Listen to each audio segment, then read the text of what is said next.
You, you, a pirate's life for me. We're really doing it this week. Yes, we are. It's Yes, we that's are. my homage. And, You and, know, I and- figured yeah, at least it's I like hope we're doing poetry. this It week. rhymes. Yeah. Yeah. You know, yeah.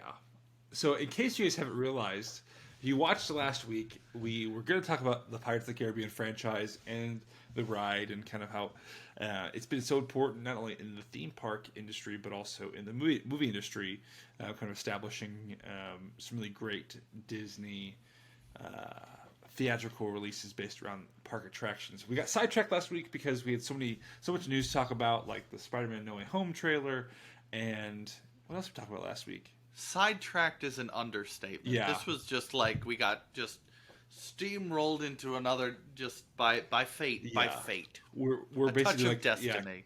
a news catch up last week. Yeah. But before we get into the Pirates episode, we still have some news we want to talk about. One being kind of the big topic of the day. It came out today for us on Monday, August 30th. We finally got revealed the new annual pass system coming to the Walt Disney World Resort. So the old annual pass system is going away. In a way, it's very similar to what the old annual pass system was, but now there's some really silly names and certain features have been eliminated and kind of added. Yeah. So now we are getting. It's still called the annual pass. But now there's gonna be four tiers at Walt Disney World. Now, folks, get ready for these names. This is not a joke. This is the actual names of the annual pass tiers. So previously, it was there was the Florida Resident Pass. I forget the actual name of it. And there was like silver, a gold, a platinum, platinum plus. So this seems like kind of standard names. They weren't really themed really to the Walt They Disney were World. dignified. They're They very were dignified. dignified You're though. like, I have the Oh, platinum the gold plus pass. pass, and I'm better than everyone. Um, but now they're very Disneyfied, and so the base level tier, kind of this Florida local, um, similar to kind of like the Epcot pass, is now called. This is the lowest level pass, which is called the Disney Pixie Dust Pass, which is $399 plus tax for the whole year, or $20 or $19 per month with 12-month installments. But you still have to put down a $205 down payment, so you might as well at that point just pay for the whole pass up front. And Um, you have to be a Florida resident for Florida that one, resident, right? yes, which is very important because um, three of the four passes you're required to be a Florida resident. Yeah. Only the highest tier can be out of state guests. Unless you're DVC, then you get the the tier the second highest tier that's open to DVC. Unless you sign up in the month of May, then you can also do it then. Or Oh, if you wait for a blue moon and then okay. sacrifice a goat, you can do that too. That is true. Um, so this Pixie Dust Pass basically is only a weekday pass. All the blackout dates include weekends and holidays, even holiday weekends. The last 2 weeks in December. Basically, anytime it's busy, you can't go. It's mainly just a weekday pass with many blackout dates. As Mason said, it's only for Florida residents. And if you are current annual pass holder, the renewal rate is $339. And then the next one is similar to Pixie Dust, except you get more less blackout dates. It's you get weekends. It's mainly just the Pixie Dust plus weekends, but you're still blacked out on holidays in the busy season. Again, this is also for Florida residents, and it is going to be $699. $45 per month if you choose to do the 12-month installment plan with that $205 down payment. And if you're current annual pass holder, the price is $594. And then, kind of the most attractive pass to a lot of people, it seems like, I've heard online, is the Disney Sorcerer Pass, which is $899, $63 per month with that $205 down payment. This one is also only for Florida residents. The pirate one is also for only Florida residents. But this one, Disney Vacation Club members are able to use this pass. And then with this pass, you get 5 park reservations at a time on your account. Pirate had 4, and then Pixie Dust still had the standard 3 maximum park reservations you could have. This one, there's still some blackout dates. Again, some busier seasons. Mainly, it seems like just holiday weekends at this point. And even if you're a current annual pass holder, you want to renew to this level, it's going to be $764.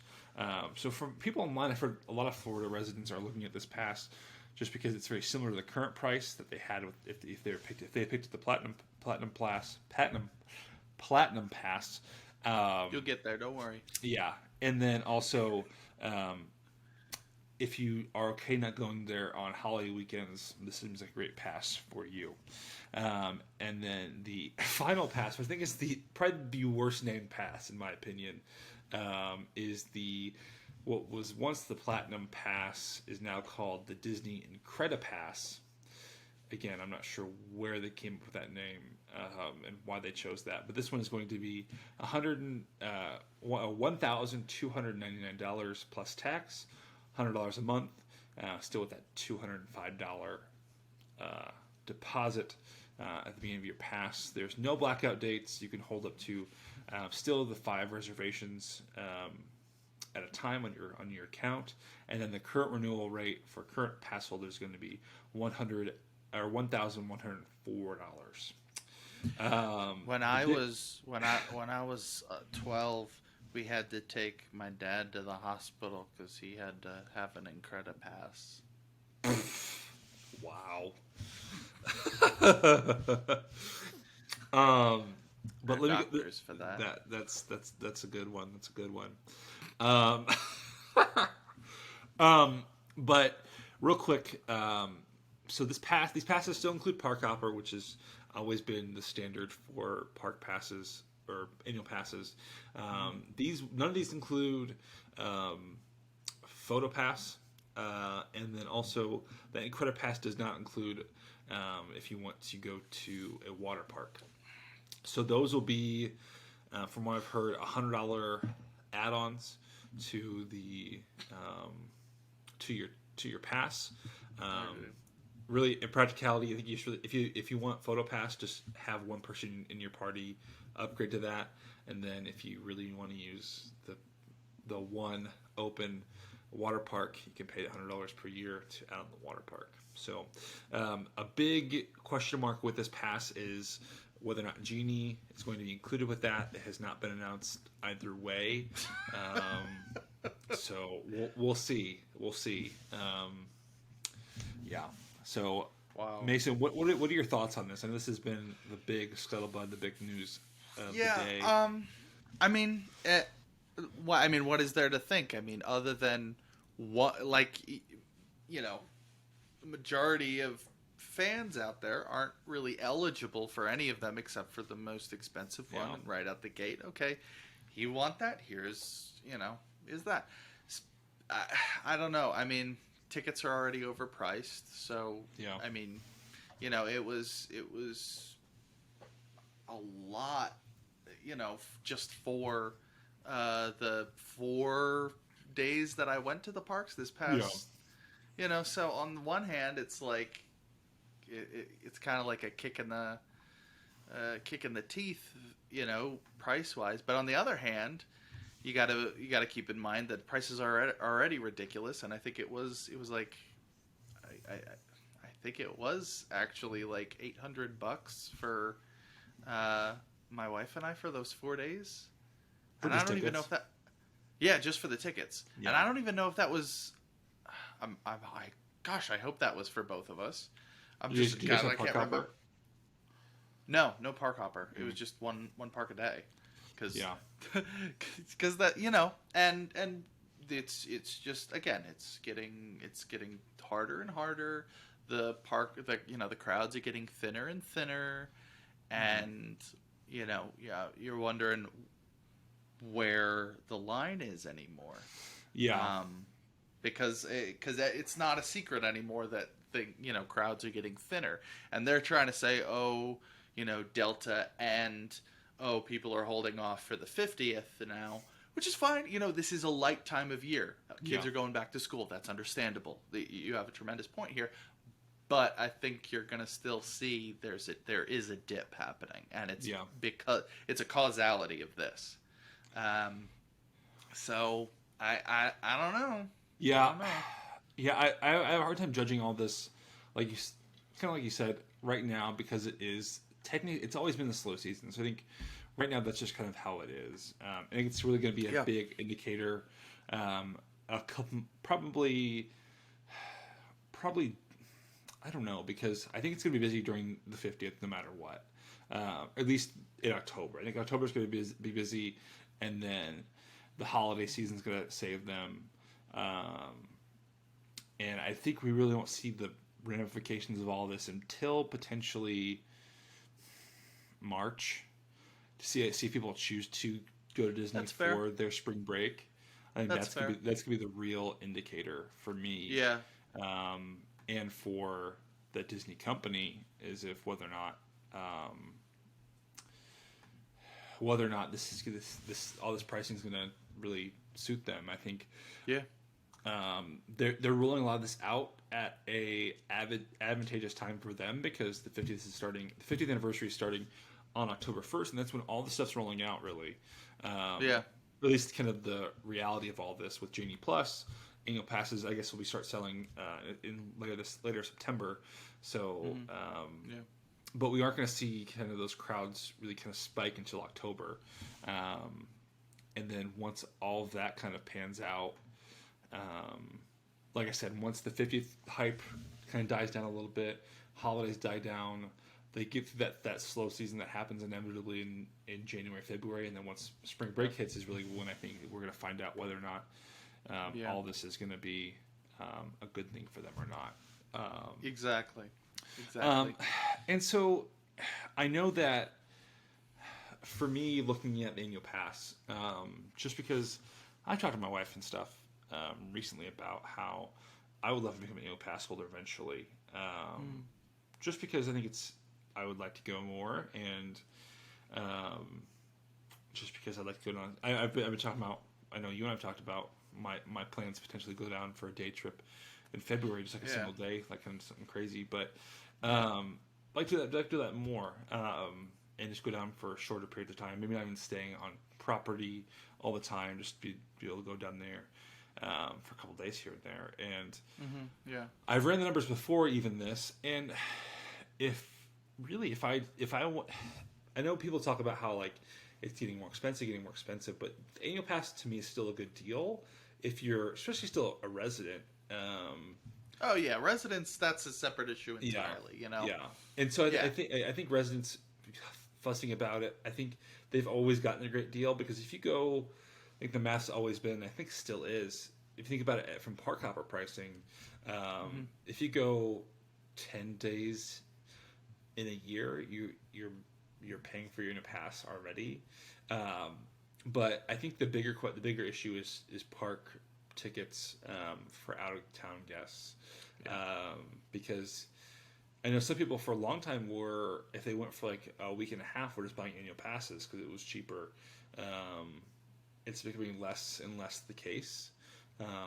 That's a good way to go about it. But yeah, park tickets are really expensive, and for me, it's this. Everyone's been fussing about Genie Plus. I think Genie Plus is the issue.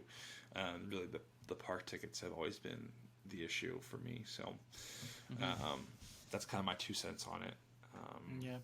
Kind of makes you wish for easier days, easier times, don't you? Yeah. Why don't we take it all the way back to the year 2003, where our story begins this week? There we go. How's that for a transition? No, Am I getting better? That is a great transition. Thank you. Before we start, we should introduce ourselves, Mason. We've already been here for 15 minutes. I know, but people gotta know who we are. Thank you all for joining us once again on the Hub Grass. I thank you all for joining us this week. We have some great news. I don't know if you've seen this yet, but we finally got our first patron. This We week. did? We did. Oh, wow. Yes. So, if you're out there and have considered becoming a patron, hop on to our Patreon page and become a patron, because the population is growing quickly. We'll go hopefully going from 1 to 20 would be great. So, hop I on. thought you were talking about like COVID babies or stuff like that. Oh, Hey, sorry. Yeah, my son's a COVID baby, but no, but please join us on our Patreon page, and join our first patron, and join the cool kids. Yeah. But yeah, also if you're listening to us on Spotify, iTunes, make sure you give us a review or a follow, or a download is even better. And if you're watching this on YouTube, you're looking at our smiling faces on YouTube, make sure you slap a like on this video or subscribe with notifications on so you know whenever we post. But Don't slap too hard. I bruise like a grape. Oh, there we go. All right, I bruise like a peach. So. Okay. Yeah. All right. Yeah. I see so you. I am Matt Arterbury, as always, with my co-host, my illustrious co-host, Mason Betterly, and we're going on to Stranger Tides to talk about one of our favorite franchises, for me at least in movie history, but especially in the Disney canon. This was Mason's topic. This is Mason's baby. So Mason, lead us off to 03. Well, my baby is actually going to be coming this October. That's for another time. That's a secret. That's a secret. Yes, so we are talking about the Pirates of the Caribbean franchise this week, for the remainder of the episode, and we just wanted to talk about it because as we were discussing, this summer we had the Jungle Cruise movie, so we were discussing all of the films that had come out based on it, and there's just so much. It's just so dense, and there's just so much to the story of those films, that franchise specifically, that we thought we'd just take some time and sort of chat about it in its own episode. So of course we wanted to start out with the first film. This one was sort of, there was like no expectations for this film when it came out. I remember I was what, like maybe 10 years old, 9 years old, and on the early internet in those days there was barely any information of it. I read like sort of an outline of what the plot was allegedly supposed to be at the time on some sort of like movie news website that's probably long defunct. I don't even remember, but it was something about like Johnny Depp like accidentally time traveling to the time of Pirates on this island vacation, and I'm like, this sounds really dumb, but then we ended up going. I saw the trailer. The trailer was some completely different, and then it was just I fell in love with it. I fell absolutely in love with it, and the characters, and it was a surprise smash. For I went to film school for a long time. I wanted to make movies, and this was the film. This was the reason why, this movie. Oh, wow. So it holds a very special place in my heart. My love for it has sort of ebbed and flowed over time. There are times when I'm really into it, and then I kind of tuckered myself out after a while when I was a kid. But it's always been something very special to me. Mm-hmm. But how about you, Matt? Do you have any fond memories of the first film? Do you remember going? Yeah, I do actually. This was actually funny enough. I had a really short period of time when I was a kid where like going to the theater scared the living crap out of me. I don't know what it was. Yeah. Which is funny because you can talk to me now, like I'm the biggest movie fan and I love the theater. Oh, yeah. But there was like a 1 to 2 year time where whenever I went to the theater and it was like a more of an intense movie, I was like very like on edge. I remember being like really frightened by the first pirate movie, at least the beginning of it, and I got like eased into it, and I got very comfortable and really enjoyed it towards the end. But this is actually around the time that around my second trip to Disney World. My Okay. second ever trip to Disney World was around the time of the Pirates franchise, or around the time of Curse of Black Pearl, and so it was neat for me to kind of know this movie was coming out or had just come out, or maybe I just saw it, and then like shortly after that, I went to Walt Disney World, and rode Pirates the first time. Yeah. Because our first trip, I didn't ride it for some reason, and so it was really neat to kind of have that experience where it was kind of the opposite of a lot of people, where most people see or ride the ride, or at least back then had ridden the ride and then saw the movie, where I had experienced the movie first. So at that time, I was kind of confused on like, where's Jack? Like, what is this? And then I come to realize that like, oh no, like he's an original character for this movie. But I just remember being really enamored with pirates at that time. Not just like this movie, but like the idea of pirates. I had some of the early Lego pirate sets and things like that. Right. Yeah, Fantastic. those were great, and it was just really cool to see, because I had always seen like the old like pirates movies on like TCM. Turner Classic, Turner Classic Movies, Yeah. things like that, and so it was really neat to see a new interpretation and more exciting interpretation of the pirate life, and having Yeah. this really interesting pirate that was kind of the amalgamation of the caricature of a pirate, but also what you kind of hoped and dreamed a pirate would, how they would act. So yeah, it's really neat for me, not only as a movie fan, to have this movie in my memory, but also a Disney Parks fan. And kind of the way it worked out for me to have gone to Disney around the same time this movie came out. Yeah. Yeah, obviously the big standout thing in this film is Johnny Depp's performance Oh yes. as Captain Jack Sparrow. Fun fact, it was not the first choice. It was actually supposed to be Hugh Jackman. Oh, I've heard this. Yes. Did I mention it on here? I think you have actually. Man, that's like Oh. I think you mentioned this to me. It was a Okay. private conversation or it was on the show. I forget which one it was, but Yeah, yeah. Well, if you didn't hear last time, I'm saying it again. yeah. But yeah, so, you know, he was also doing the X-Men movies at that time. Mhm. So just unfortunately, schedule wise, it just didn't work out. But Johnny took a really interesting approach to the role, because before it was just supposed to be the classic very Errol Flynn, and I think that's still in there. I think more so in Will Turner, Sure. but Oh yeah. but that classic swashbuckler. But then he also he read a lot, which I can appreciate. He did a lot of research and saw that at the time, back then pirates were sort of like the rock stars of their age, and they did, like, there was there was a lot of fear around those characters, but in their actual ecosystem, in the people that they were around, they were a lot like rock stars. And so he sort of put that element into how he performed.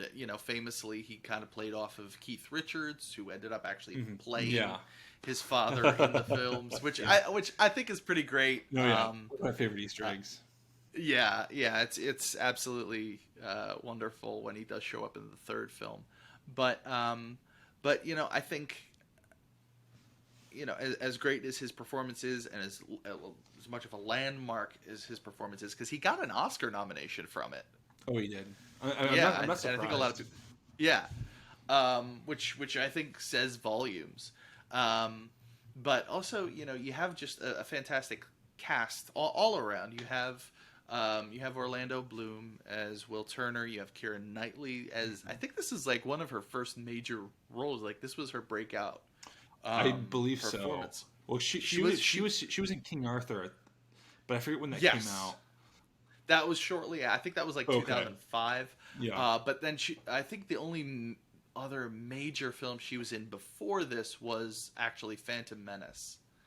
Um, Oh, yeah, yeah, yeah. yeah. um, She and played then yeah. yeah, but where was I going? But yeah, then you have Jeffrey Rush playing Hmm. Barbosa, and he went all out with it, and he's absolutely fantastic. Um, and I think all of their performances really hold up throughout the film, Yeah. um, and just the effects at the time were just amazing. And I will say, the first three, at the very least, the first three, all of their effects I think hold up to this day. No, Just the attention to detail and everything is just amazing. no, yeah.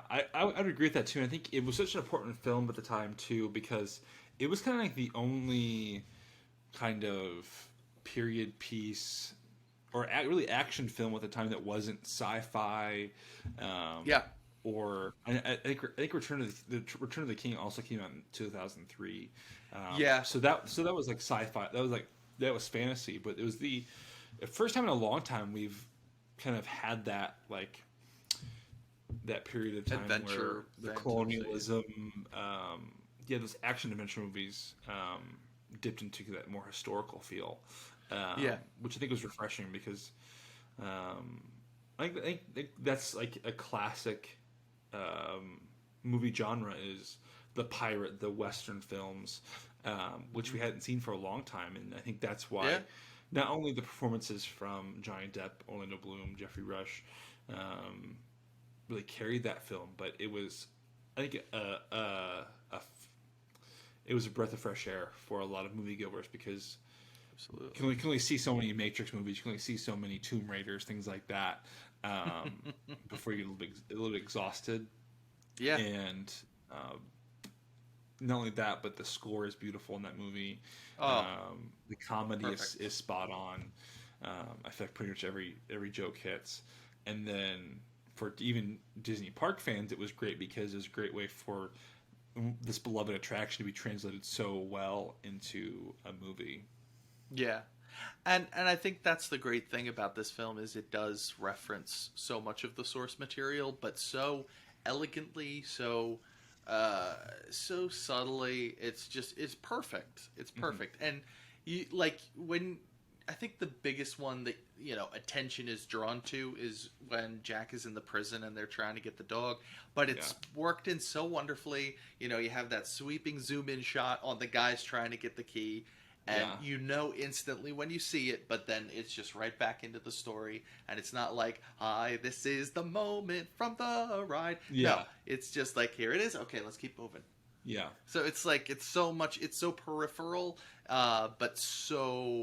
but but it does so much for the world building, I think, Yeah, of the well, yeah, story. yeah, and I think it's something that Hana mentioned it so poorly. It was like, here is the exact framing that you would see if you're in the Doom buggy. Like, Yes. here's this. Where Pirates, it came from the back, like you knew what was going on, but you weren't getting like that like shot for shot like reference of here are Mm-hmm. the prisoners and the dog with the keys, and so it felt so organic and natural. Yes. Um, Same thing with like Barbosa and the storming um, the fortress, or like Oh yeah. the pirates storming the fortress, because again it was very much like you felt like something, there was tension building in the music and the mood, and all of a sudden like boom, there's the cannon fire. Yeah. Again, they could have framed it where like here's the boat coming and there's the cannon being fired, but you were immersed in that moment Mm-hmm. because Absolutely. because you're up there with Norrington and the governor, um, observing the bay, and then all of a sudden cannon fire. And there's so many points in this movie where they do that so well. And again, they could have easily had a skeleton on top of the treasure pile, but they didn't. And you still knew like there's the pile of treasure that Yeah. is in the Disneyland ride. There's so many little Easter eggs and moments where you're like, that's from the ride, but it was one of those things where it's like you can watch a movie and know like, hey, I should know what that is. Mm-hmm. Where this movie was like, if you don't catch it, you might miss it because they're not going to like dwell on that fact. Yeah, Which and is so it's refreshing. like it's not for the fans. It's like even with with the jail scene, even if you don't know that is recreating the scene from the ride, you could still appreciate it as a joke. Yeah. Even if you know that the treasure cave is, or even if you don't know that it's referencing the opening of the better version of the ride in California, you can appreciate it as this is part of the story. This is the setting. That's So it's and I think it speaks it speaks volumes of the Imagineers that designed the original ride. That even their gags and moments even translate well to the theater crowd in the 2000s, even beyond. So, yeah, I think it's just a masterclass in how Disney needs to approach, if they are going to bring their attractions into the theater, that they do it in this fashion. I think Jungle Cruise is a big correction as well, because they apparently we're getting a sequel. I know, I just heard that today too, and I'm really excited for it. Yeah, I just saw that. So that's cool. And so I think that's what Jungle Cruise did so well too, is that there was those moments where they were a little more tongue-in-cheek, like this is a direct reference on the ride, because he was still doing a Jungle Cruise, so it was a little more one-to-one, but it still brought you into that world. And I think Pirates did a much better job anyway, but the original Pirates at least. So and I think jumping over to the Eddie Murphy Haunted Mansion really quick. I think it's a little different because you have very specific characters in the Haunted Mansion. However, it was a lot more like, hey, you get it? It's the thing from the ride. Like even in the graveyard, they stopped and literally stopped the camera on the hitchhikers. And then all right, now let's keep moving. Yeah, I was waiting for the director to pop out and be like, "Hey, do you get that reference? Like, it's right there. You know those ghosts on the ride? Like, there they are." Some people call them Phineas, Ezra, and Gus. Yeah. Some people call him the skeleton. All right, let's go. Yeah. But then of course moving on. Yeah, it was a smash hit. It was the first one to premiere in the park. It actually premiered on the I think they either brought in a barge to put the screen up on, or they set the screen up on the stage for Fantasmic in Anaheim. And they amazing. ran the red carpet through the entire park, and it was really cool. So they film was a smash hit, so they immediately wanted to do another 2 films. Wanted to get them, because they were also so many careers just really got exploded, out there. Yeah. So they were like, all right, we'll film them both at once. So they had 200 days to film Pirates 2 and 3. Oh, wow. Yeah. So, and they were filming it, interchangeably. Like one day they could be shooting, a scene from Dead Man's Chest. The next day they could be shooting a scene from World's End. And they didn't, they had the writers on set. And even I was watching some of the behind the scenes stuff, and Ted Elliott and Terry Rossio, who are great writers, by the way. They've written some of my favorite films of all time. Yeah. But I love them to death, but they really suck at sequels.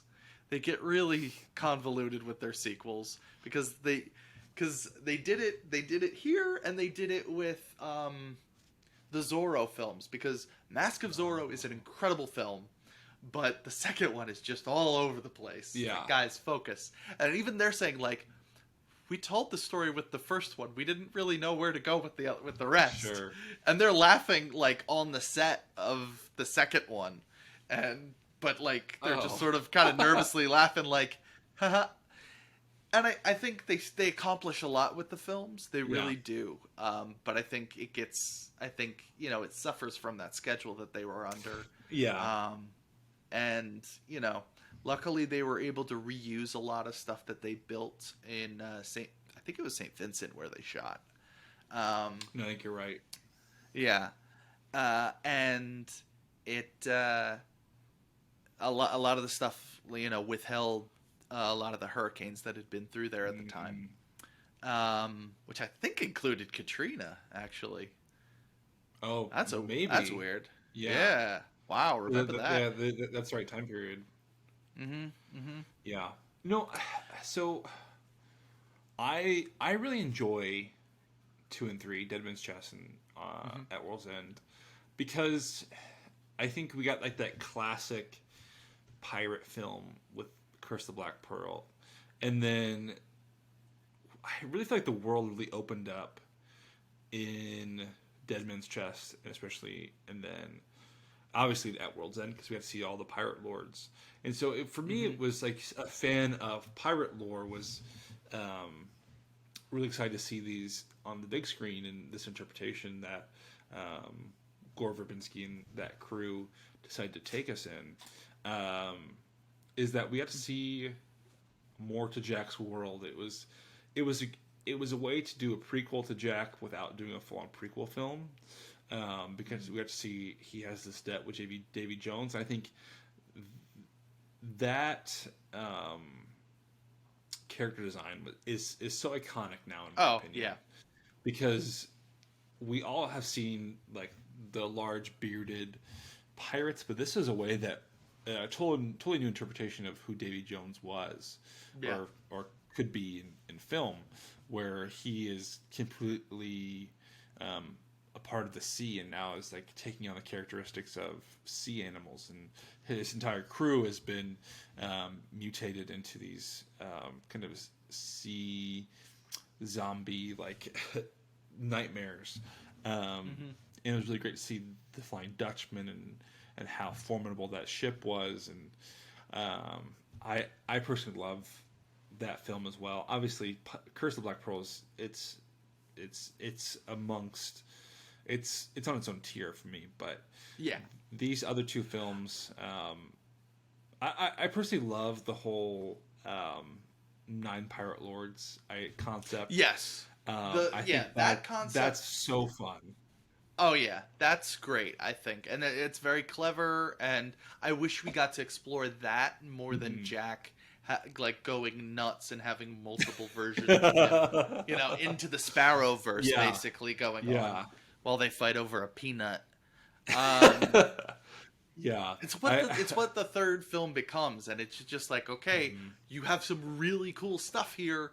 Let's look at that. Yeah. And I have like a whole conspiracy theory that there was like a whole other version of um, Davy Jones' locker that they initially planned, because so much of it, like in interviews with Orlando Bloom, he's comparing it to Revenge of the Sith and stuff. It's like, oh, it gets really dark, like kind of like Darth Vader dark. And I'm like, were they going for like more of like a real like lava hell sort of version of Davy Jones Mhm. at first? Because, or excuse me, the locker, because in like the video games even, you wind up in those sort of like more like underworldy kind of things, and it's just I always thought it was so weird that the the like the locker was just the salt flats basically. Mhm. Yeah.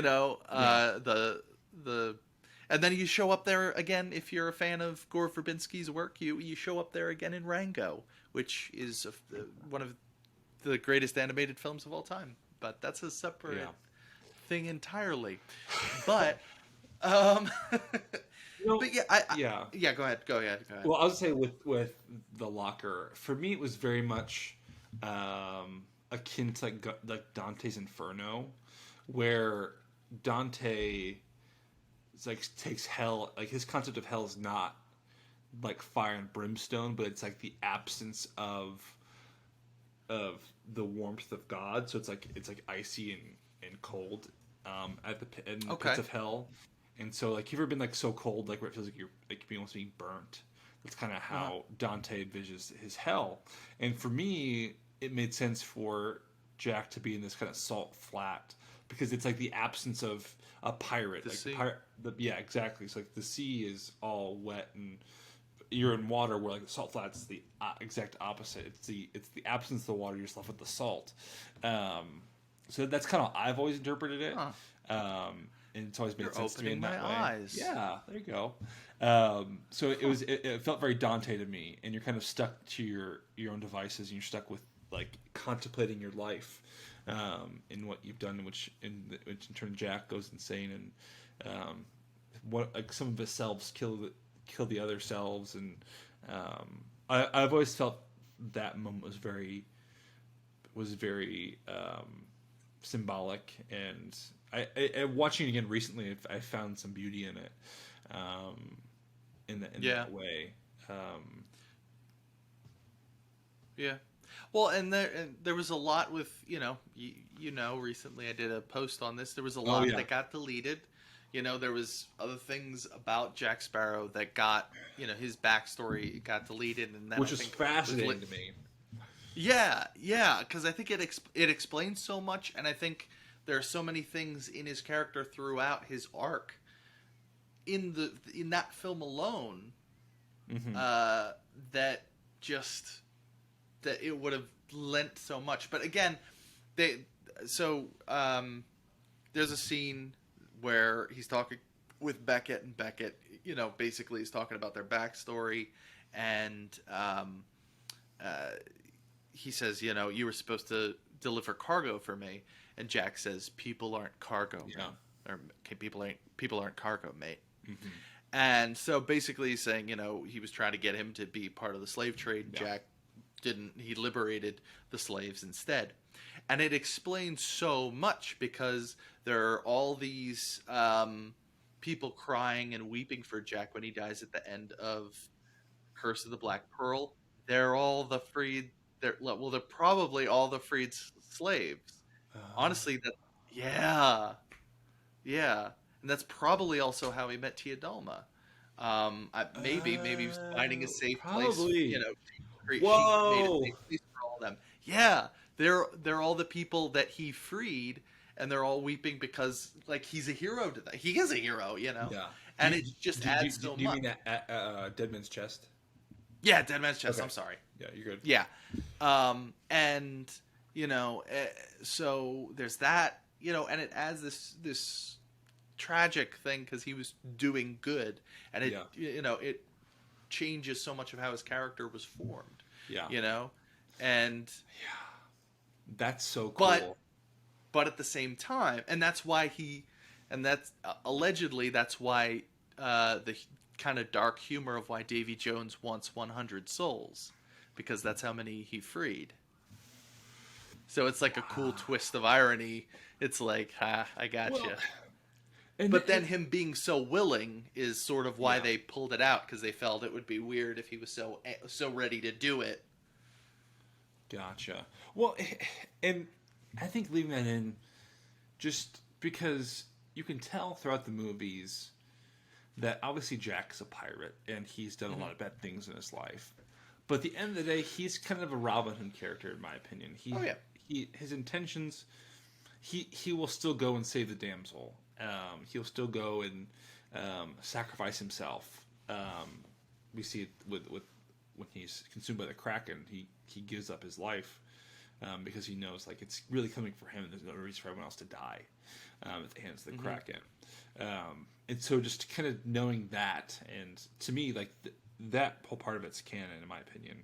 Even if it's technically in my head canon now, I think it's canon because all those things match up. And why we see those African Americans so upset with Jack's death, and I think you make a really great point of how he meets Theodoma and all that. I think that's just wow. It's so powerful because I love to view these films through the lens of history. Obviously, there's not this Davy Jones with tentacle faced Davy Jones sailing around the ocean, or had ever been that way. But it's really neat to think about how there were pirates that potentially were part of the slave trade. And I'm sure that some of them chose to make a similar decision that Jack did. I'm really curious if the writers potentially read about stories of pirates that did the same thing that Jack did, or at least in this idea of Jack saving all these slaves. It's kind of it's almost like it's like a Schindler's List kind of scenario in my head. Kind of. In a way. Yeah. Because because Schindler was like a Nazi, or at least viewed as seen as a Nazi, as a sympathizer. Yeah, he was part of the party. Yeah, and then he chose to turn against to save people.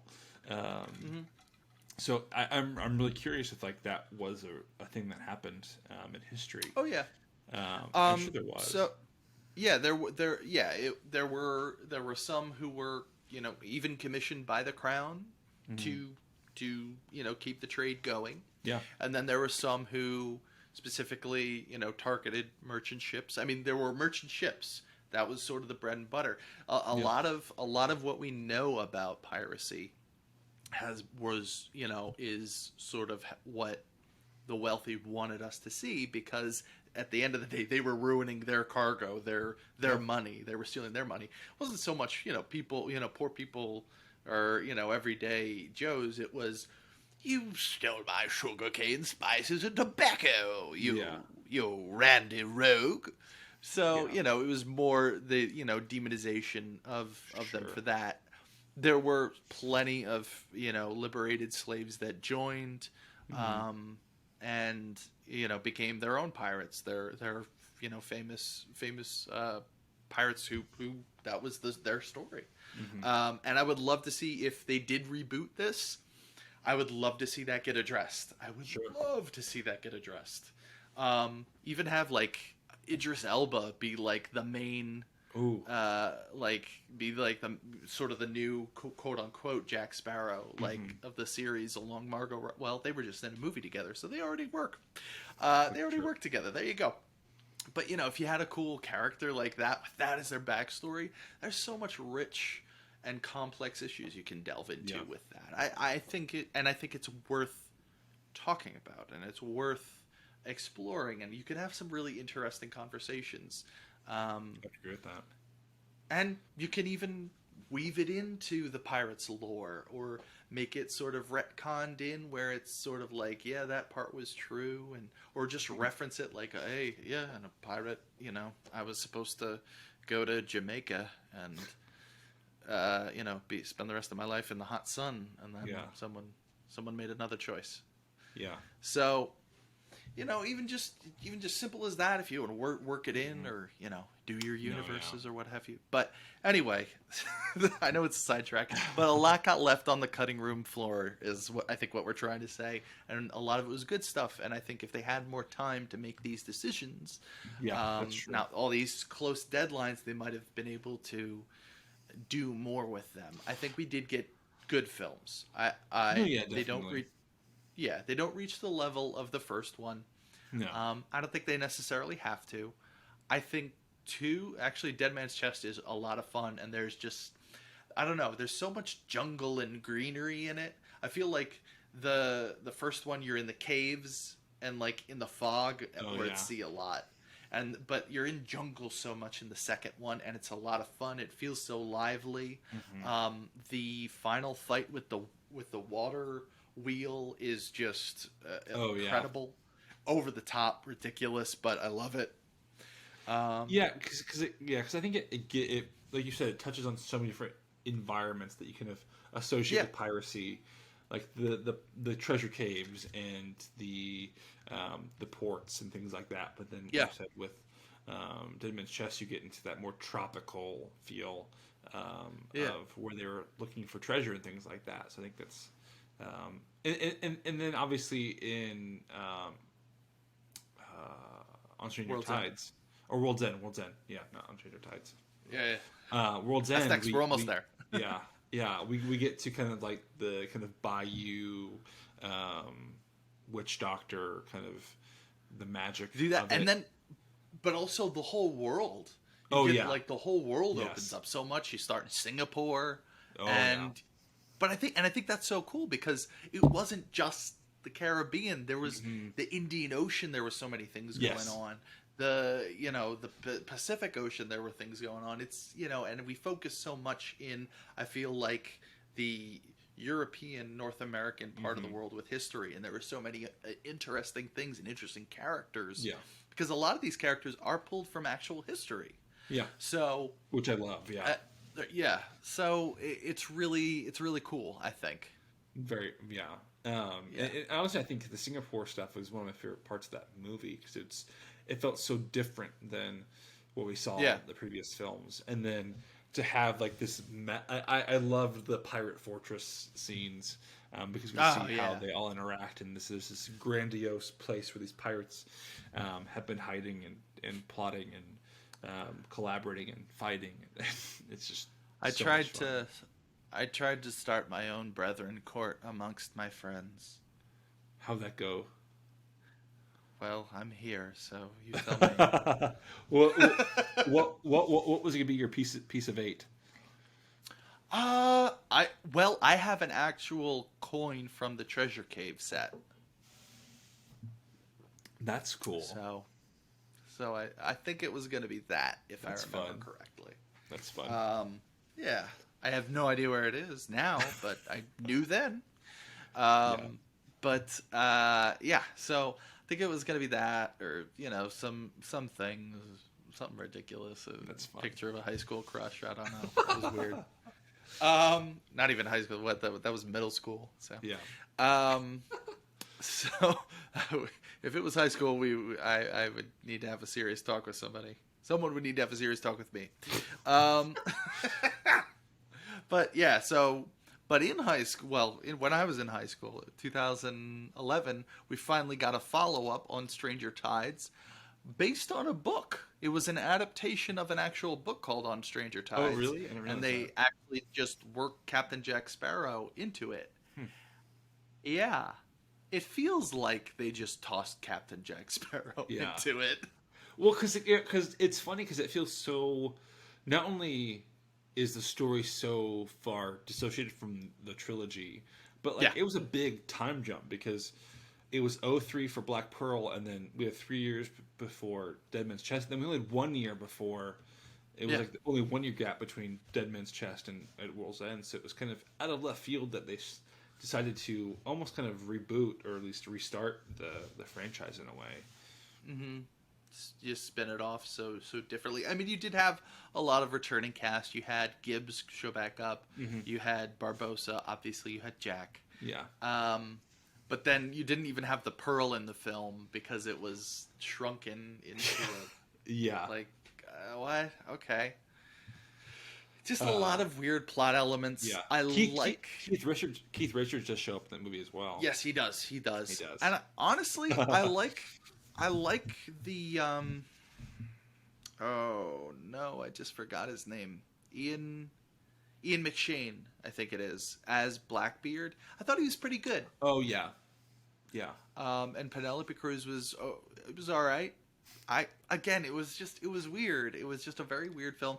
I did like the presence of the more Spanish presence. Mm-hmm. I like all of these empires at the time were like interacting and like cohabitating so much in that area, and I felt weird that we never really got the Spanish influence ever in the first 3 films, other than like Captain Villanueva of the Brethren Court. Yeah, I remembered that. Wow, that is a deep cut. That's a deep cut. Yeah, but yeah, we never saw like the conquistadors and that kind of vibe. Yeah. Until the 4th film. It was always the British. Well, it was like they didn't show up till the end. It was like they were kind of there in the background, these like boogeymen in a way, or the yeah. But even in the score, and like they had to sneak through the Spanish, and then like the whole not Pizarro, who was the one who was looking for the. It's not Salazar. No, Salazar's the next one. Yeah. We still have to talk about that train wreck. Yeah. I don't remember. Whoever was looking for the Fountain of Youth. Yeah. I can't fact check really quick, no, but someone's screaming in their headphones right now. I'm sure.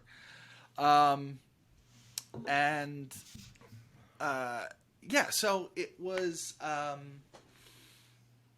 Man, now it's really bothering me. Who was it? No, but there is that. in the score, there's like more of a Latin influence, and I really like that. I really like that for some reason.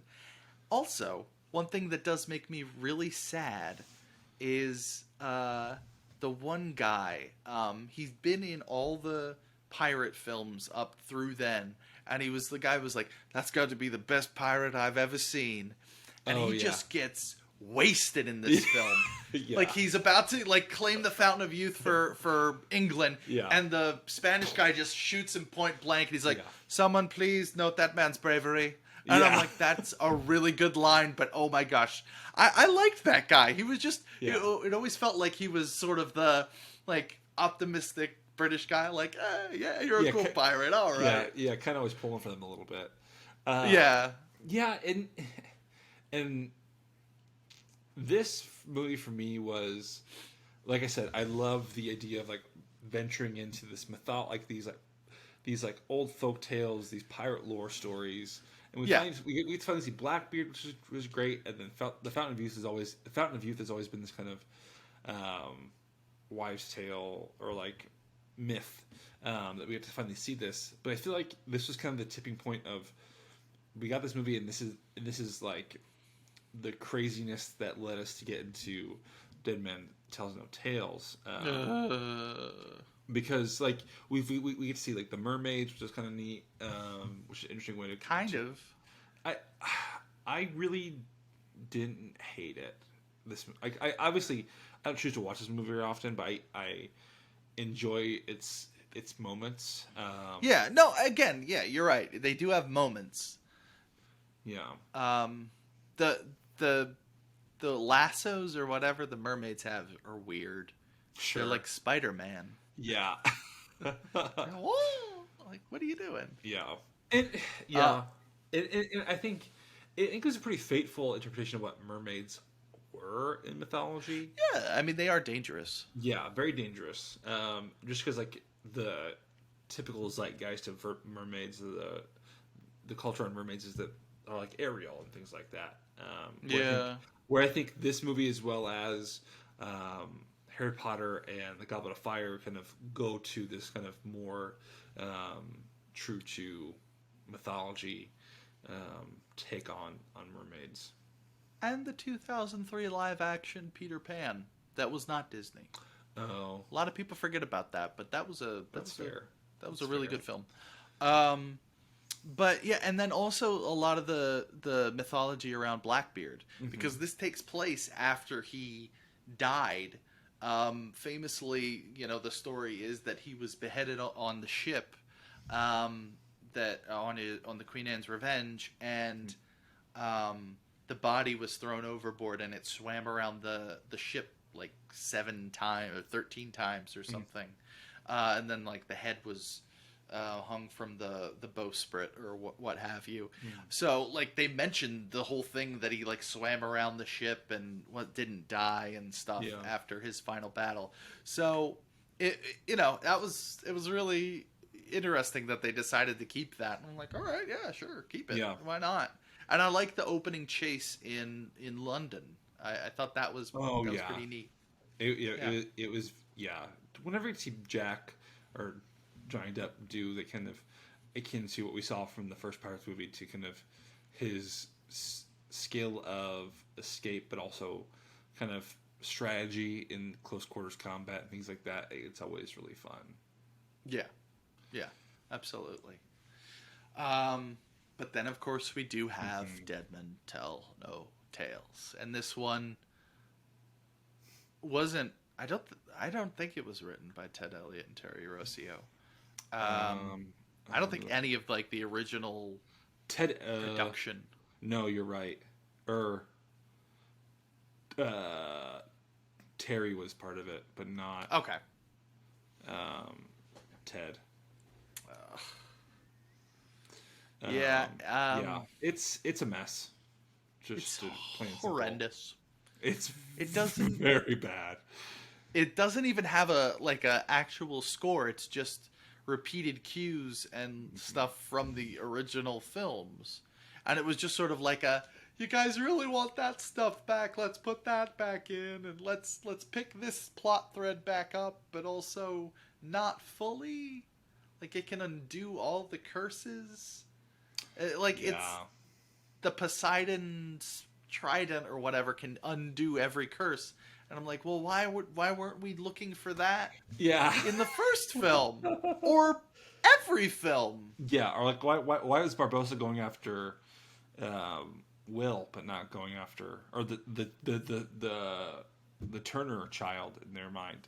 Why aren't they just going after this Trident? Yeah. Yeah, and again, it was kind of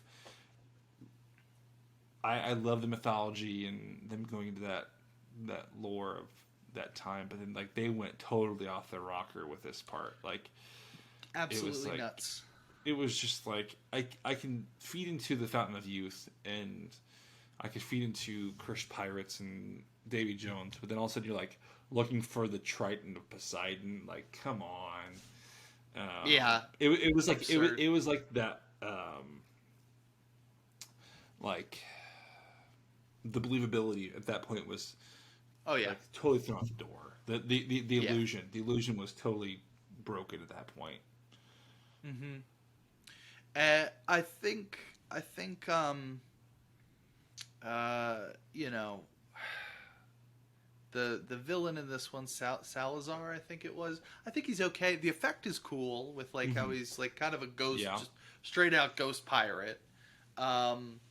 I thought that was all right, and I kind of like the horror elements there, but it's like they don't really commit to that Yeah. as Yeah. even And- yeah. nearly like where they did in the first film. You know? Yeah. No, and I think his backstory is solid. And his association with Jack and things like that.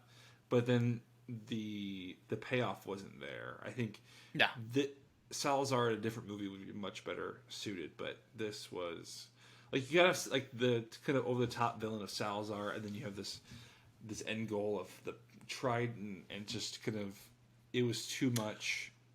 Well, that, and then at this point you have Jack as he's just completely a joke because they took everything endearing and genuine about him and turned him more into like the Mad Hatter. Yeah. Like it felt like he was just doing his Mad Hatter shtick Yeah. from True. Al's films, which was I don't like those films at all. No. But you know it's weird. It's just like I don't like why, and he's just like he's clearly like washed up, and you know it's sad. It's sad to watch. Yeah. The only redeeming part of this film is Barbossa's glow up because he Yeah. is just having the time of his life. He has that huge billowing cape that Yes. and like the hat, and he looks like he feels like he belongs in the attraction. No, as yeah, just yeah, like yeah. that. No, Yeah. and I think really Barbossa is a star in all these films. Oh yeah, Because even his like British colonial like went straight persona in on Stranger Yeah. Tides was even super fun too. Joining the King's Navy and all that, which was fun to see. But then again, you're right. His like over the top wardrobe in this movie is again, it's just a treat to see. And I think where Yeah. Jeffrey Rush got to play in this movie, they kind of neutered Johnny Depp in this Yeah. movie, in my opinion. eunuch. Yeah, basically. Yeah, and you know, I honestly don't mind Barbossa's plot. You know, his whole Yeah. thing with now like this, he talks to this witch, and the witch is like, "You're going to die with your beloved treasure in your hands," and you know, and then he dies, and he's like, you know, the Yeah. girl is like, "Who are you to me?" And he's like, "Treasure," and Yeah. that's like that's good. I'm like, that all right, Yeah. yes. But then the rest is just nuts. Jack having like this weird shotgun wedding that gets Yeah. interrupted, and just all this other stuff. You could have had some really great things. Did I ever tell you I wrote to Jerry Bruckheimer a No. plot idea? Yeah, I wrote a whole outline for a sixth film to follow up on, or excuse me, a fifth film to follow up on Stranger Tides, because there's precedence for some of the plot threads that kind of get left out there, because the for a short time, the quartermaster or bosun of Blackbeard was a young James Hook. So he would know all of his secrets, including how to restore the Black Pearl to its former glory. That's awesome.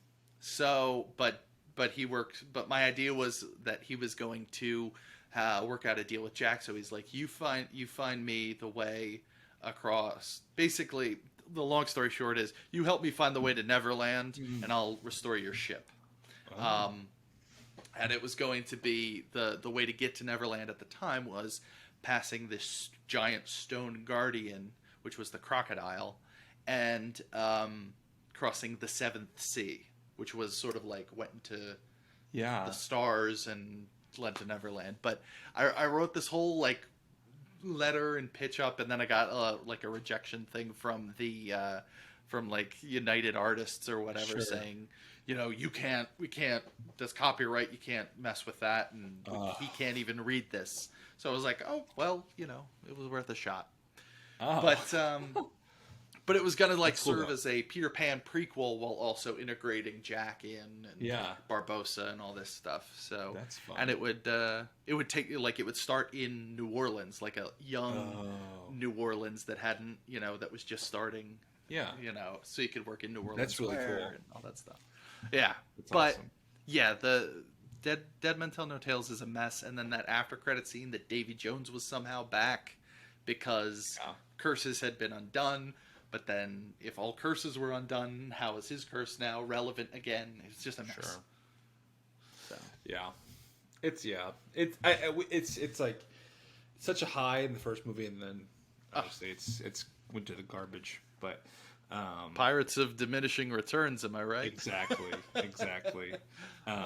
But I love talking about this stuff, and so happy that we finally had a chance to talk about this, because I think it's such an important film to both of us, especially as park fans too, and it's kind of pertinent right now, especially with Jungle Cruise, that we're finally getting kind of back to that formula of really great in-world films, which go relate to the parks, and we're finally seeing these stories told in the cinema, which is really exciting for me, and I hope that especially the Haunted Mansion film lives up to that precedent now, and any kind of future endeavor they go through.